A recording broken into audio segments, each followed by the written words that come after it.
오늘 역대하 29장의 내용은 남왕국의 13번째 왕인 히스기야 왕에 대한 기록입니다. 히스기야는 오늘 29장부터 32장까지 4장에 걸쳐서 히스기야에 대한 기록이 나옵니다. 우리가 열왕기서에서도 이 히스기야가 다른 왕들에 비해서 많이 기록된 것들을 우리가 이제 봅니다. 근데 이 열왕기서와 역대서가 다 이스라엘의 역사 또 왕들에 대한 기록이지만 좀 다르다고 했죠. 그래서 열왕기서의 기록의 관점은 선지자적인 입장에서 이제 기록이 되었고, 우리가 읽고 있는 이 역대서의 그 기준은 제사장적인 시점, 제사장적인 관점으로 이렇게 기록이 됐다고 했습니다. 여러분, 제사장은 뭐에 관심이 많을까요? 당연히 예배에 관심이 많겠죠. 그래서 우리가 역대서를 계속 읽다 보면 제사와 관련된 또는 성전과 관련된, 오늘 이 히스기야도 지금 앞부분만 읽었는데 지금 성전을 수리하는 3절에 그 말씀이 나오잖아요. 첫째 해 첫째 달에 여호와의 전 문들을 열고 수리했다, 이런 말씀이 나왔어요. 그래서 그가 왕이 돼서 가장 먼저 한 일이 뭐냐? 성전을 수리하는 일이었다는 거예요. 이전에 아버지 아하스가 어떻게 했습니까? 완전히 우상숭배 나라로 만들어 버렸잖아요. 그래서 지금 성전을 가장 먼저 수리하는, 그래서 역대서를 읽다 보면 제사, 성전, 종교, 신앙, 우상에 대한 얘기, 이런 얘기들이 많이 나옵니다. 그래서 이 역대서는 우리의 신앙과 종교를, 믿음을 다시 한번 점검하게 해주는 이제 그런 말씀들입니다. 그래서 그 왕들에 대한 똑같은 기록이지만 이 왕이 과연 어떻게 신앙생활했냐, 어떻게 말씀으로 나라를 다스렸냐, 이 기준으로 계속 지금 기록을 하고 있습니다. 오늘 이 29장에는 히스기야 왕이 당시 성전을 정화하고 개혁했던 이제 내용이 쭉 나옵니다. 그리고 이제 30장에 가면 유월절을 지키는 내용이 나오고, 31장에는 또 신앙적인 개혁 정치가 나오고, 또 마지막에는 32장에는 아수르와의 전쟁에 대한 기록이 나옵니다. 먼저 오늘 29장의 내용을 다시 한번 보면 성전 수리와 종교개혁에 대한 내용인데요. 말씀드린 것처럼 그가 왕이 돼서 가장 먼저 한 일이 뭐냐? 말씀드린 것처럼 성전을 청결케 하고 수리하는 일이었다 하는 것입니다. 근데 여기에는 아주 특별한 의미가 있어요. 여러분, 왕이 되어서 해야 할 일이 얼마나 많습니까? 그의 아버지 아하스는 어떻게 하냐면, 그가 왕이 되자마자 가장 먼저 한 일이 뭐냐면 바알의 우상 앞에 가서 고개를 숙입니다. 마치 기다렸다는 듯이 산당을 만들고 우상 앞에 절을 하고 분향을 했어요. 하나님께서는 결국 그 모습을 보다 못해 이웃나라인 아람을 하나님이 들어서, 또 북왕국의 베가왕을 들어서 남왕국을 치십니다. 그래서 그때 12만 명이나 되는 용사들이 다 죽죠. 그것도 20만 명이 북왕국으로 끌려가게 됩니다. 근데 하나님께서는 오뎃이라는 선지자를 통해서 우리 같은 동족들을 이렇게 포로로 끌고 오면 안 된다, 다 돌려보내라, 그래갖고 그런 은혜로 그들이 다시 남왕국으로 오게 되죠. 근데 거기서 끝나지 않고 계속 에돔, 블레셋, 아수르 계속 남왕국을 쳐들어와서 완전히 남왕국은 멸망지화에 놓이게 되었습니다. 그리고 나서 이제 히스기야가 왕이 된 거예요. 그러니까 히스기야는 사실 왕이 됐지만 멋지고 근사한 왕으로 시작한 것이 아니었습니다. 완전히 나라가 금은보화, 성전에 있었던, 왕궁에 있었던, 또 사람들이 갖고 있었던 금은보화 전부 아수르에게 줬잖아요. 우리를 좀 도와줘라. 근데 도와주기는커녕 와가지고 도리어 공격을 했죠. 그러니까 지금 이스라엘은 완전히 진짜 멸망 직전까지 간 겁니다. 그때 이제 히스기야가 이제 왕이 되었어요. 여러분이 왕이 되었는데 시스기야가 무엇을 해야 될까요? 오늘 말씀은 그가 왕이 돼서 3절 말씀에 첫째 해 첫째 달에 여호와의 전 문들을 열고 수리했다, 이렇게 시작이 됩니다. 그리고 우리가 오늘 하루를 시작하면서 가장 먼저 우리가 주님 전에 나와 또 하나님 앞에 나와 이처럼 우리가 신앙으로 믿음으로 시작할 때 하나님께서 길을 열어주시고 하나님이 도우심의 은혜가 있을 줄로 믿습니다. 히스기야는 그것을 안 겁니다. 아버지는 왕이 되었을 때 가장 먼저 바알 앞에 가서 제사를 드렸는데 나는 어떻게 해야 되는가? 하나님 앞에 나아간 거죠. 하나님 앞에 나아가서 하나님의 도움을 구한 것입니다. 그리고는 4절에 보니까 당시 제사장들, 레위 사람들을 불러 모읍니다. 4절 보시면 제사장들과 레위 사람들을 동쪽 광장에 모으고 5절에 그들에게 이르되 레위 사람들아 내 말을 들으라. 그래서 8절까지 쭉 제사장들에게 여러 가지 이야기를 하게 됩니다. 지금 남한국이 이처럼 멸망하고 회복할 수 없는 상태까지 되어버린 이 모든 책임이 지금 제사장들에게 있다, 이런 얘기를 하는 것이 아니었습니다. 도리어 지금 이 문제를 해결할 수 있는 사람들은 당신들밖에 없습니다, 이렇게 얘기하는 거예요. 왕의 간절한 부탁이고 호소였죠. 분명히 이대로 그대로 두면 이제 남한국은 완전히 멸망해 버립니다. 근데 잘 보면 결국 남한국이 이처럼 몰락하는 이유가 뭐였는가? 신앙의 몰락이었다는 거예요. 그래서 다시 성전의 모든 우상들을 다 제거하고 다시 성전에 등불을 켜고 향을 피우고 다시금 제사를 드릴 수 있도록 모든 준비들을 하게 하는 것입니다. 오늘 이 제사장들, 레위 사람들이 그 왕의 이야기를 듣고 어떻게 하냐면요, 12절을 한번 보세요. 12절 이렇게 시작됩니다. 이에 레위 사람들이 일어나, 이렇게 나왔어요. 레위 사람들이 일어났어요. 이 말은 그동안 주저앉아 있었다는 말입니다.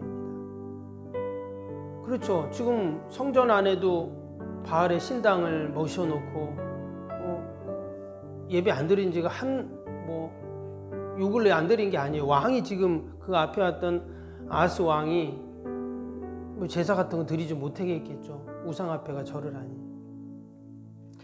그래서 이제 더 이상 레위 사람들, 제사장들은 할 일이 없었는데 이 시스기야 왕이 다시금 제사장들을 통해서 성전을 회복하고 예배를 회복하게 만든 겁니다. 근데 이 제사장들이요, 왕의 이야기를 듣고는 어떻게 했냐? 그게 왕의 명령이 아니라 하나님의 명령으로 받던 것입니다. 그래서 다시 성전을 깨끗하게 정리하고 그 내용이 이제 12절부터 19절까지 이제 쭉 말씀에 나오죠. 그리고 20절에 보면 이제 시스기야가 아침에 일찍 일어나서 여호와의 전에 올라갑니다. 20절 보시면 시스기야 왕이 일찍 일어나 성읍의 귀인들을 모아 여호와의 전에 올라가서, 이렇게 나오죠. 그리고는 하나님 앞에 번제를 드립니다. 그리고 내용을 보면 이 레위 사람들이 악기를 잡고 악기를 연주하고 나팔을 불고 그 밑에 부분에 쭉 나오죠. 하나님을 경배하고 찬양하는 그런 내용이 26절에서 28절까지 쭉 나오게 됩니다. 그랬더니 어떤 일이 생겼냐면요, 31절 한번 볼까요? 뒤에 한번 보세요.